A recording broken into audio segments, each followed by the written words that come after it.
নমস্কার বন্ধুরা, অঙ্কিতা রান্নাঘরে সবাইকে স্বাগত জানাচ্ছি। আজকে বানাবো তড়কা।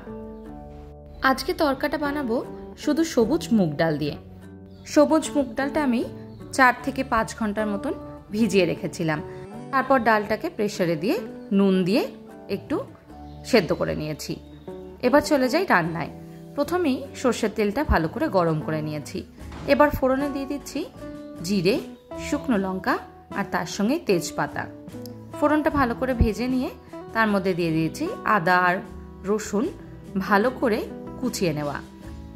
যে কোনো তরকায় এইভাবেই একদম মিহি করে কুচিয়ে নেওয়া আদা রসুন ব্যবহার হয়। খুব ভালো করে এবার আদা আর রসুনটাকে ভেজে নেব কিছু সেকেন্ডের জন্য। ভালো করে গন্ধ বেরোতে শুরু করলে দিয়ে দিচ্ছি এখানে পেঁয়াজ। পেঁয়াজটাকেও দেখুন একদম মিহি করে কুচিয়ে নিয়েছি। ভালো করে এবার নেড়ে চেড়ে পেঁয়াজ আদা রসুন সবকিছু ভেজে নেব।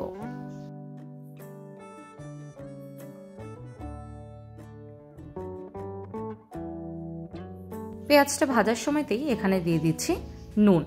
নুনটা আপনারা আপনাদের পরিমাণ আন্দাজে ব্যবহার করবেন। নুনটা দিলে খুব তাড়াতাড়ি সমস্ত সবজিগুলো মজে যায়। গ্যাসের ফ্লেমটাকে এবার মিডিয়াম টু হাইতে রেখে খুব ভালো করে নেড়ে চেড়ে ভাজতে হবে যতক্ষণ না পেঁয়াজটা বেশ লাল হয়ে আসছে। পেঁয়াজটা লাল হতে শুরু করলে দিয়ে দিচ্ছি এখানে কাঁচা লঙ্কা। কাঁচা লঙ্কাটা দিয়েও খুব ভালো করে একবার নেড়ে মিশিয়ে নেব।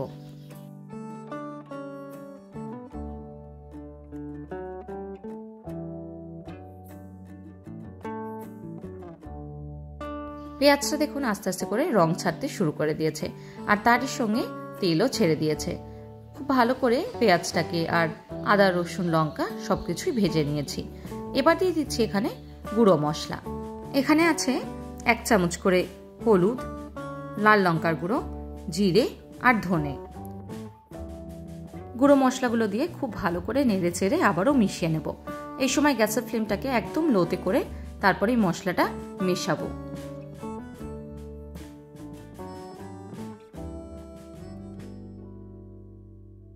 মশলাটা দেখুন খুব ভালো করে কষিয়ে নিয়েছি। তার থেকে এবার তেল ছাড়তে শুরু করে দিয়েছে আর মশলার কাঁচা গন্ধটা চলে গেছে। এবার দিয়ে দিচ্ছি আগের থেকে সেদ্ধ করে রাখা মুগ ডালটা। মুগ ডালটা আমি জল ছেঁকে আলাদা করে রেখেছিলাম।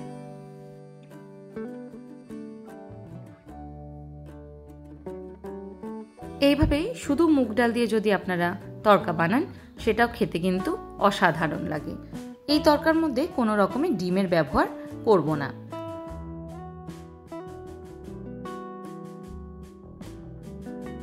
আপনারা চাইলে এর মধ্যে ডিমও দিতে পারেন, তাতে কোনো রকমের অসুবিধা হয় না।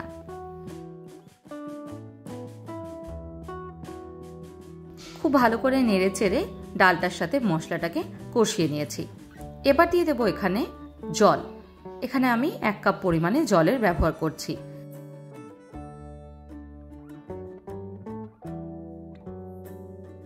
তরকাটা এখনো হতে কিছুক্ষণ বাকি আছে। মশলাটা এখনো তরকার সাথে ভালোভাবে কষবে। যত ভালো করে এটা করা হবে তরকার স্বাদ ততটাই কিন্তু বেরিয়ে আসে।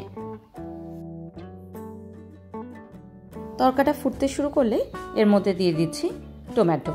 এখানে আমি একটা বড় সাইজের টমেটো এইভাবে কুচি করে নিয়েছি। এখনো বেশ কিছুটা তরকা হওয়া বাকি আছে, তাই টমেটোটা নিজের মতন নরম হতে শুরু করবে।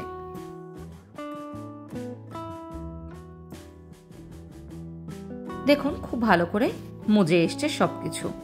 এই সময় দিয়ে দেব ওপর দিয়ে ধনে পাতা।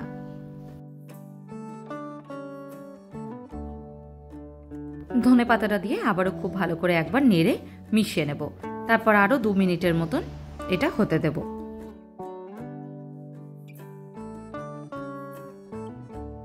2 মিনিটের মতো নেড়ে নিয়েছি। এবার দিয়ে দিচ্ছি ওপর দিয়ে কাসুরি মেথি। কাসুরি মেথিটা দিয়েও খুব ভালো করে একবার নেড়ে সমস্ত কিছু মিশিয়ে নেব। তরকায় এই মশলাগুলো বা এই ইনগ্রেডিয়েন্টগুলো আপনারা দেওয়ার চেষ্টা করবেন। এইগুলো দিলে তরকার যেই গন্ধটা থাকে সেটা বেরিয়ে আসে।